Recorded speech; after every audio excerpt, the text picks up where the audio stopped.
Back with you on the Newsfeed PM, and thanks for staying on. As mentioned, Umalusi has approved the release of the 2025 end-of-year examination results, but not without raising some serious concerns about exam security. The quality assurance body has confirmed that examination irregularities, including paper leaks, were detected during the assessment cycle. Umalusi says the incidents were investigated in consultation with various stakeholders. The decision now clears the way for the official release of the results for the class of 2025. Let's hear more now, joined in the studio by the CEO, Dr. Mafu Rakometsi.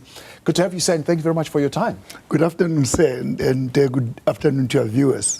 Well, I mean, this is how you start the year.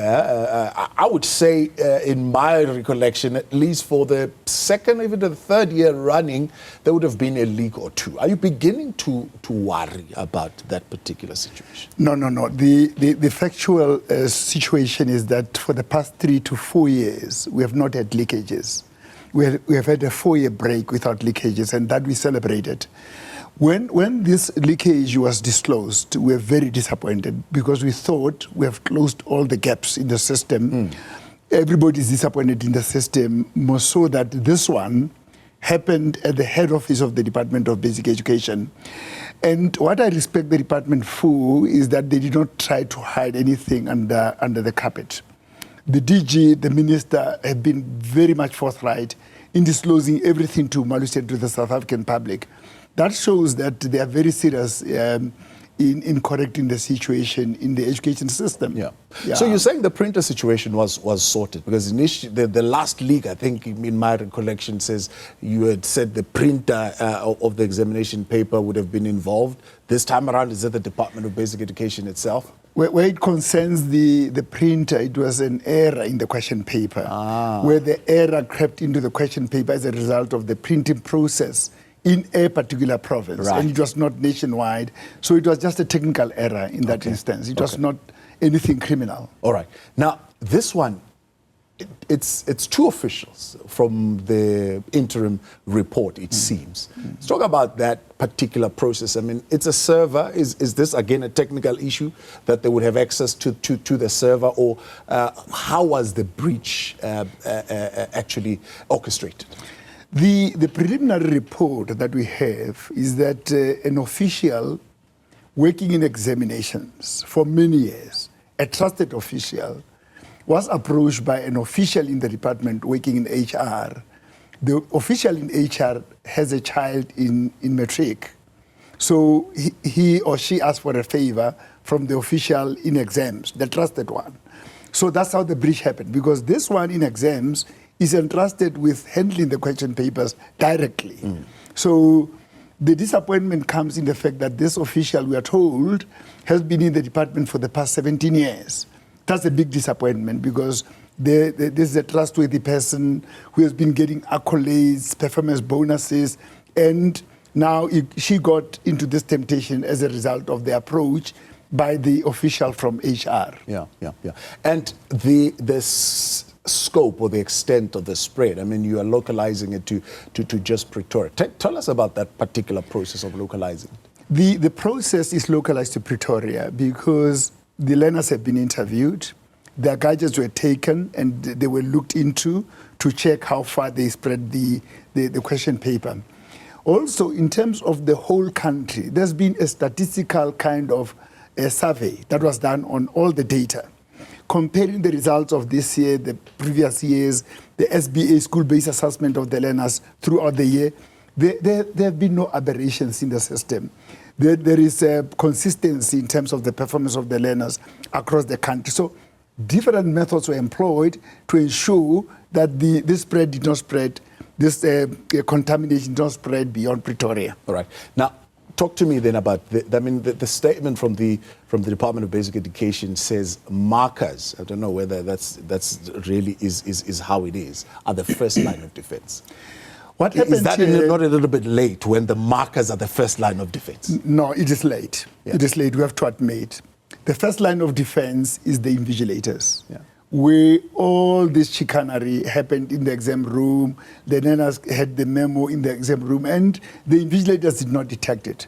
And I may take a step further and say, a step back and say, the first line of defense are the very officials who handle the papers at printing level, at typing level, and so forth and so on. Then the next line of defense is the distribution. The distribution value chain has to be intact as well, and also the invigilation. Now, the last line of defense are the markers, right, where they observe certain patterns in the way the learners respond to the questions. And that's when the people raise the flag to say, there is something wrong here. It can't be that these learners are responding in the same way as what we have in the marking guideline. Yeah. So that was very, very important. Yeah. Now, you started by saying you would have thought with the previous years of success, you were over these system glitches. So where you sit now, you've had a chat with the DG and other stakeholders in your initial meeting at the beginning of the year. Where are the loopholes in the system that needs to be tightened? The conclusion that we have arrived at is that the system is as strong as the individuals involved. If one individual is tempted to do anything untoward, he or she compromises the whole system. It may be just one individual who have, like it in this instance, it was just one individual who got tempted, who has been working very well for the department and very much trusted. So the conclusion that we have come to is that the people have to be vetted, and also their computers have to be monitored every step of the way to say, was there a flash disk that came into the computer that is unauthorized? And there have to be daily searches of all the individuals who work in examinations. Now, looking at your peers, I mean, you say in your statement, irregularities do tend to happen. I mean, an irregularity of this size, is it small compared to what your peers, other councils elsewhere who looked at these assessments have to go through? Well, this is normal, but very unfortunate. You know, for any paper to leak is very painful, more especially for the people who are committed, who work very hard, who work very long hours, who make sure that everything is clean. When it happens, it is very painful. So we benchmark with colleagues from all over Africa. This time around, we had colleagues from Uganda, from Namibia, and from Eswatini. They got wind of this, and they said, well, this happens in their systems as well. So in the case of Uganda, it will be interesting to hear this. What they do, the people who work with exams, they are quarantined for 2 months. Wow. And they are under the guard of the soldiers. They camp. They don't see family. They don't see anybody until they finish the exercise. I'm not sure whether that is possible in our context. Yeah. I mean, they might think it's a little bit excessive in South Africa, and if you know what South Africans tend to be like. But let's talk then about the 40 that have now been isolated. How does this affect them? Well, how it affects them is that they will not get their results on Monday, on Tuesday next week. They will not get their results. The department is going to appoint a presiding officer who's going to preside over their matter, hear them out, provide the evidence, and the presiding officer is going to recommend an innocent verdict or a guilty verdict and a sanction. Right. And the sanctions that could follow could be suspension from writing any examination in South Africa for the next 1 year or 3 years, depending on the gravity of the involvement of the individual. Right.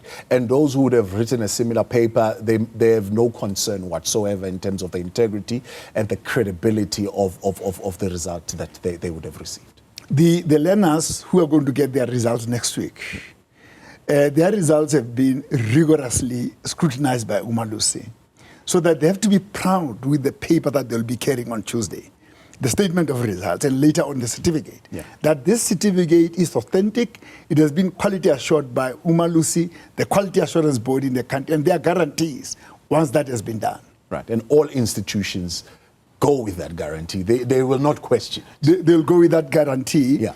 Of course, I said in the media briefing today, if there are any learners who cheated and who have not yet been detected, we are still coming for them. This to an extent that we may even withdraw the certificates, and it will be per instruction that says within 15 days, bring the certificate back, failing which they'll be imprisoned. Yeah. Yeah. Now, does the Act empower you in any way to be involved in the sanction that have got to do with the HR of the Department of Basic Education? No.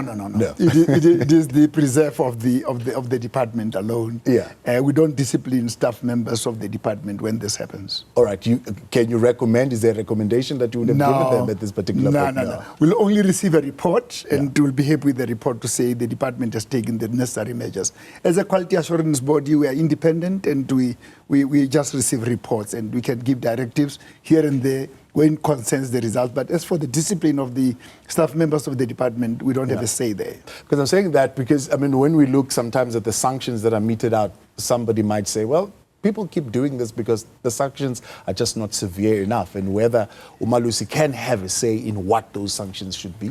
The country is very angry with what has happened. The DG is not happy. The minister is not happy. Everybody is unhappy. And I'll be surprised if the sanction is going to be light.